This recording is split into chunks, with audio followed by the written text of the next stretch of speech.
I have found you to be a good, caring human being. To some, this might sound strange. If you meet, greet, and treat Justice Qazi Faiz Isa with a smile and humility, he will reciprocate with such gentle softness. اختیارات کی تقسیم اور قانون کی بالادستی یقینی بنانا قوم کے لیے ضروری ہے. فوری طور پر دور دراز کی ضلعی عدلیہ پر توجہ دینا ہوگی. نامزد چیف جسٹس یحییٰ آفریدی کا چیف جسٹس قاضی فائز عیسیٰ کے اعزاز میں فل کورٹ ریفرنس سے خطاب. کہا قاضی فائز عیسیٰ کو ایک اچھا انسان پایا.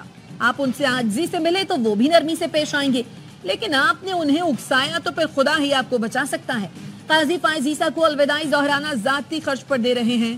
اٹارنی جنرل نے خطاب میں کہا چیف جسٹس قاضی فائز عیسیٰ نے قانون میں شفافیت کو یقینی بنایا، عام انتخابات کے انعقاد میں اہم کردار ادا کیا.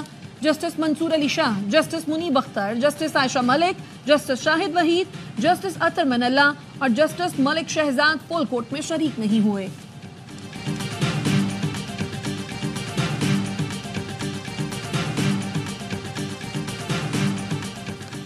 جسٹس منصور علی شاہ نے چیف جسٹس قاضی فائز عیسیٰ کے اعزاز میں فل کورٹ ریفرنس میں شرکت نہ کرنے کی وجہ بتا دی. رجسٹرار سپریم کورٹ کو خط میں لکھا چیف جسٹس قاضی فائز عیسیٰ نے عدلیہ پر بیرونی دباؤ نظر انداز کیا. شتر مرغ کی طرح ریت میں سر دبا کر عدلیہ پر دباؤ سے لا تعلق رہے. محافظ کے طور پر کھڑے ہونے کے بجائے مداخلت کے دروازے کھول دیے. عدلیہ کے دفاع کے لیے اخلاقی کردار ادا کیا، نہ حوصلہ دکھایا. ان لوگوں کو موقع دیا جو اپنے مفاد کے لیے عدالتوں کو کمزور اور قانون کی حکمرانی پر سمجھوتا کرتے تھے.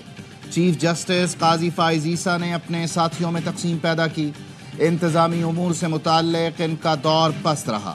ایسے دور کا جشن منانے سے پیغام جائے گا کہ ایک چیف جسٹس ادارے سے بے وفائی کر سکتا ہے، ادارے کو کمزور کر سکتا ہے.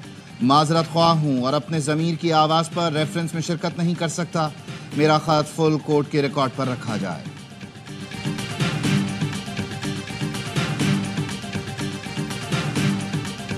آپ سب کا شکریہ ادا کرنا چاہتا ہوں کہ آپ آئے، اور انہوں کا بھی شکریہ جو آج ہم میں موجود نہیں ہیں. ہم کیس سنتے ہیں، کاغذ پہ کچھ فکرے لکھے ہوتے ہیں، اندازہ لگانا ہوتا ہے کہاں سچ ہے کہاں جھوٹ ہے. ہو سکتا ہے بے پناہ ہم نے فیصلے غلط کیے ہوں.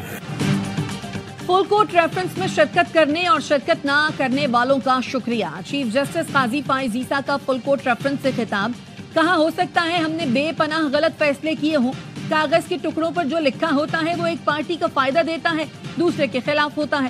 سچ کیا ہوتا ہے یہ اللہ جانتا ہے، ہم تو کاغذوں پر چلتے ہیں.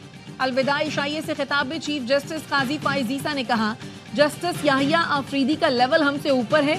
لوگ ہمیں سمجھ گئے لیکن یحییٰ آفریدی کو کوئی نہیں سمجھ پایا. ایک بات تو طے ہے کہ اب کسی کو پتہ نہیں ہوگا کہ فیصلہ کیا ہوگا.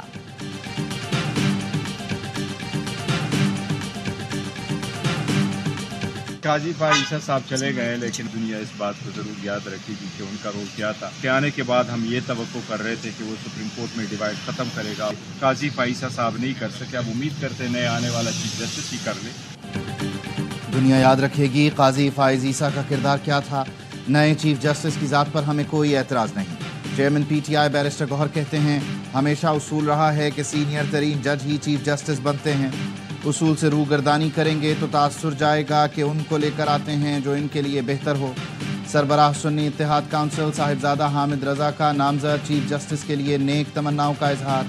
کہا امید ہے نئے چیف جسٹس انصاف کے تقاضوں پر فیصلے کریں گے.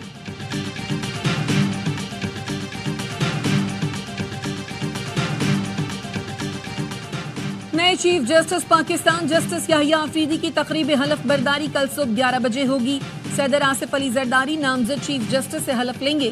وزیر اعظم شہباز شریف اور سروسز چیف تقریب میں شریک ہوں گے. ایوان صدر میں تقریب حلف برداری کے دعوت نامے جاری کر دیے گئے.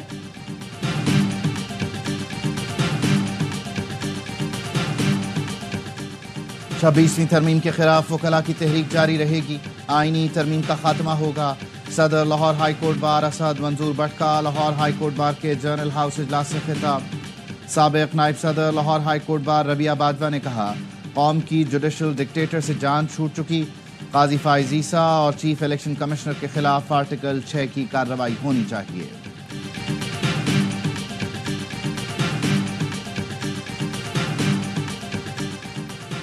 حلیمہ خانم اور عظمی خان کی رہائی کی روپکار جاری. ڈی چوک احتجاج کیس میں بانی پی ٹی آئی کی بہنوں کی ضمانتیں منظور ہوئی تھی. انسداد دہشت گردی کوٹ اسلام آباد نے حلیمہ اور عظمی خان کی ضمانت 20,000 روپے مچلکوں کے عوض منظور کی.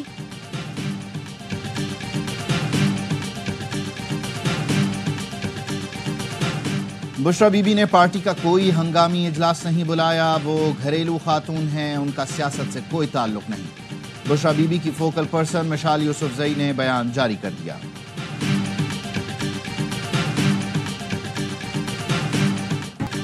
حکومت کے پاؤں کے نیچے سے زمین نکل رہی ہے. بشرا بی بی کی رہائی کسی ڈیل کا نتیجہ نہیں, انہیں محفوظ مقام پر منتقل کر دیا ہے. محبوب قائد بھی جلد ہمارے درمیان ہوں گے. قومی اسمبلی میں اپوزیشن لیڈر عمر ایوب کی سرگودہ میں گفتگو. قائد نون لیگ کی بیرون ملک روانگی پر کہا, نواز شریف کے پلیٹلیٹس گر گئے ہوں گے اس لیے لندن جا رہے ہیں.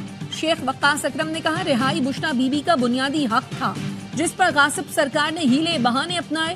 مینڈیٹ چوروں کا شور بتا رہا ہے کہ انہیں انجام قریب دکھائی دے رہا ہے.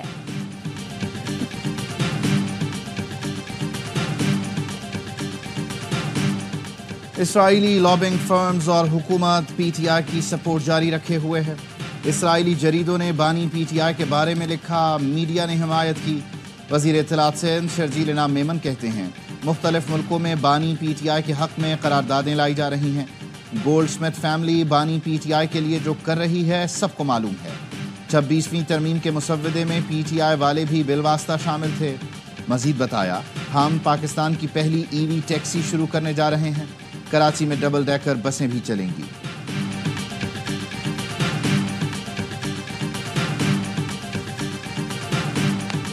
پانچ آئی پی پیز کے بند ہونے سے بہت فرق پڑا ہے اور وہ الٹیمیٹ کنزیومر تک اس کا فائدہ پہنچا ہے. ایک خوشخبری ہے جو منسٹر پاور آج اس کی اناؤنسمنٹ کریں گے دوپہر میں کہ 8 اور آئی پی پیز کے ساتھ ری نیگوشیٹڈ جو کانٹریکٹس ہیں وہ فائنل ہو گئی. 5 آئی پی پیز پہلے بند ہوئے, مزید 8 سے بات چیت ہو گئی ہے. بہت جلد قوم کو اس حوالے سے بڑی خوشخبری دی جائے گی.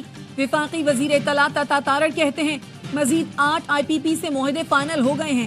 صارفین کو مزید فائدہ ہوگا. آئی پی پی سے بات مکمل ہونے کے بعد بجلی کے بلوں میں کمی آئے گی. وزیر اعلیٰ پنجاب مریم نواز سے بیلجیم کے سفیر کی ملاقات. باہمی تعاون کے فروغ اور تعلقات کو مزید مضبوط بنانے پر تبادلہ خیال. بیلجیم کے سفیر نے حکومت پنجاب کے معاشی ویژن کو سراہا. مریم نواز نے کہا, پاک بیلجیم دو طرفہ تعلقات کو قدر کی نگاہ سے دیکھتے ہیں.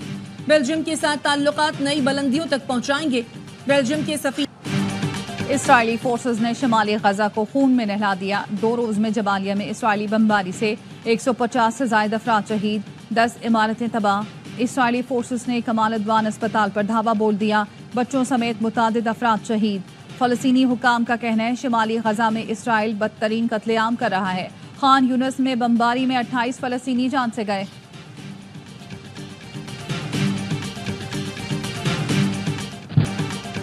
غزہ میں جنگ بندی کے لیے پھر مذاکرات ہوں گے. دوحہ میں امریکی اور قطری وزیر خارجہ کا جلد مذاکرات کا اعلان.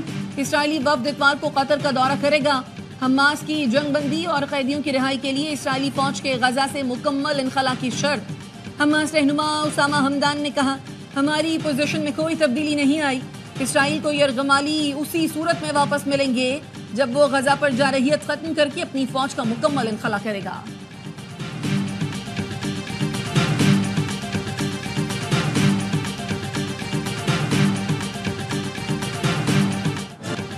اسرائیل کی لبنان میں وحشیانہ بمباری. 24 گھنٹے میں 19 افراد شہید, متعدد زخمی. جنوبی لبنان میں 3 صحافی شہید ہوئے.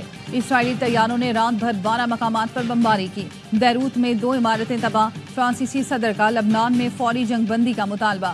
صدر میکرون نے کہا کہ لبنان پر اسرائیلی حملے بند نہ ہوئے تو نقل مکانی کی صورت مشکل ہو جائے گی اور دردناک انسانی بحران جنم لے گا. روسی صدر نے مشرق وسطی میں تنازعات کے خاتمے کے لیے مدد کی پیشکش کر دی. پیوٹن نے قازان میں برکس اجلاس سے خطاب میں کہا, مشرق وسطی کا بحران تاریخ کا خونی بحران بن گیا ہے. غزہ میں جنگی کارروائیاں لبنان تک پھیل گئیں.